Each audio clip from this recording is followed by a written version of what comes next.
Good? Okay. So today I'm going to be talking about nanotechnology, and the group I'm focusing on is going to be high schoolers, 9th and 10th graders, since I'm going to talk about science and biology, and usually people take biology in 9th and 10th grade. So nanotechnology basically refers to the manipulation of materials in the atomic and molecular level. So super tiny, nano, super tiny, for revolutionary computing, and not just by making the process faster, but also making computing devices a lot smaller. Scientists, they believe that these devices that small may someday be implemented in our human body to serve as served as anything basically, as our artificial immune system. And this was taken from a website called list25.com.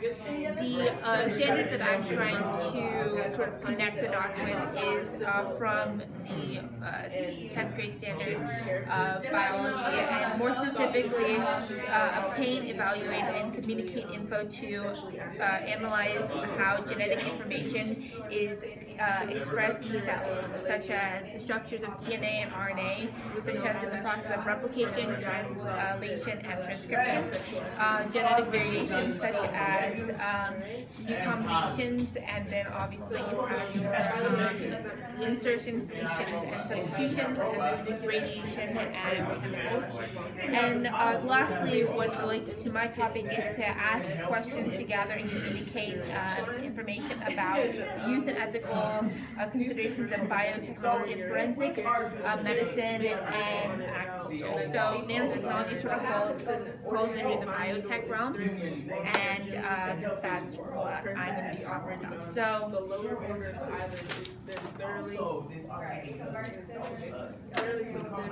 So what exactly, how is nanotechnology involved? So I know for me, back in high school, looking at pictures of the human body, it just sounded really boring, and it didn't really relate to me. I felt like we were trying to, when they were talking about cells and about molecular structures, I didn't really understand it too much. It just showed pictures, and I felt like this wasn't really going to apply to the real world.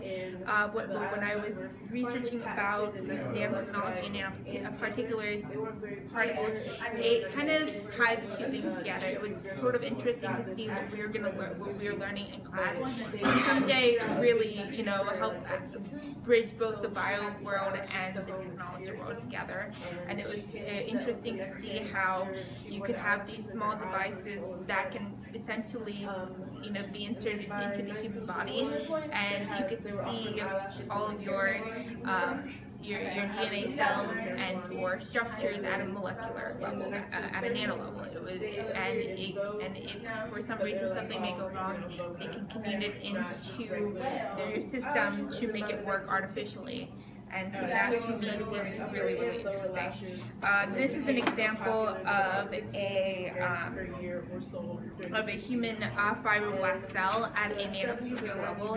It's super duper cool, and this is how it looks inside our bodies. And we usually, we only see pictures and drawings how people did, but to see it actually in the human body, to me, just seems really fascinating. And so something that we talk about a lot. Our human body is super duper complex, but at the same time, we don't know that much about it. We've done years and years of research, but we still don't know a lot about it. But by using this technology, we can know more and more about it, and it can really help with our medical field. Nanoparticles in our pharmaceutical products, they improve our absorption within our body and make it easier to deliver. And so we can, through combinations of medical devices, and it can be helped through to get rid of cancer cells in chemotherapy. So this was to me a very interesting and innovative topic. Any questions? Yeah. I think what you said, I have a comment really, but I think what you said about DNA I heard that, like, for a fact for DNA was that it changes every 7 years, which I think is really, really cool. Like, I thought, like, I never knew that before, ever since I learned it, but I think that's really, really cool. And, I also feel that technology, like you said, would be really, really helpful in the biology field because it itself is like actually talking about dealing with another human being's body, essentially. So you really have to understand it to the highest level that you can, and I think technology really is beneficial for that reason. And as you pointed out in your presentation, technology is our new normal. The more years that go by, the more technological advanced the world is becoming, and so it's really interesting to take a subject like science that's been around for ages and that has stayed the same for hundreds of years, and to combine it with a new field that is growing faster and faster every single day, and to bridge those two fields together at such a young age to kids that might be thinking of going into certain fields. I think it's important to talk about this in these kind of classes, especially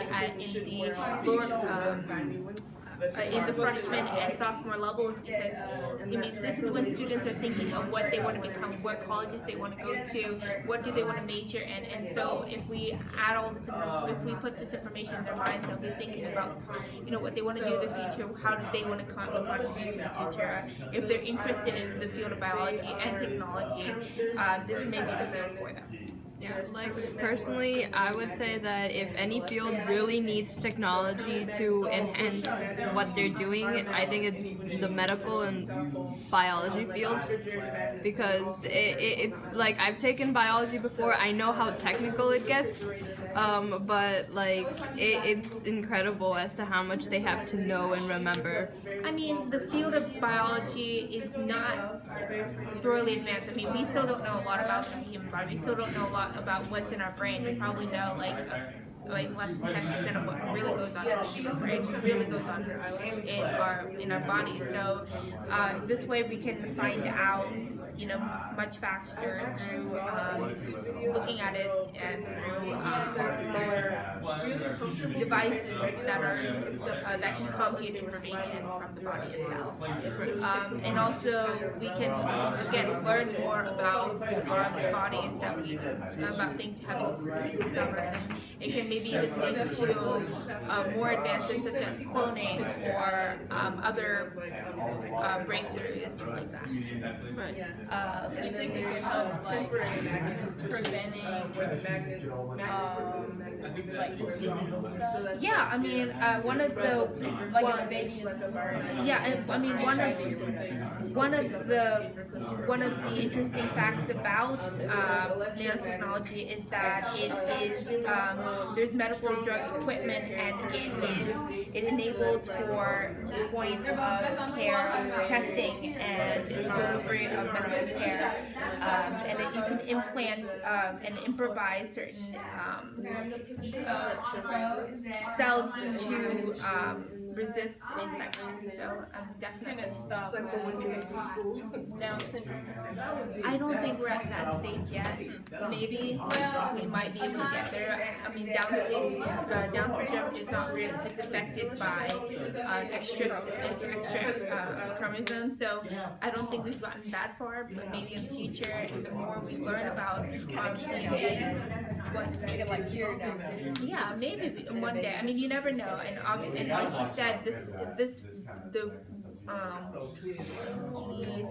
worlds of technology and biology together has not been explored that much.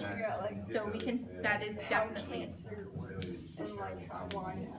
Yeah, and we can also use technology to deliver chemotherapy and kill cancer cells, definitely. That is one of the do we know how kids just the eyelashes are actually like We just like why cancer, what happens, like where it does, like what happens in somebody's lungs or stomach or whatever. Do we not know that yet? I think we do. I mean, I think scientists and researchers around the world do know how it gets started, but they just don't know the way to get rid of it except with radiation and chemotherapy. And so maybe with nanotechnology, we can use the nanoparticles to speed up the process and because through the process, I mean, it is a stressful and painful process. I mean, you go through a lot of psychological issues and mental issues. I mean, definitely, I think they are working on it. Anything else? And I just wanted to say that the reason why I was drawn to this particular topic was because I find it interesting relating the two worlds together because I like biology. Actually, I'm more into the psychology of biology of the human brain, and I also it's interesting how technology can be implemented in every aspect of our human in our world today. Good? Okay, thank you.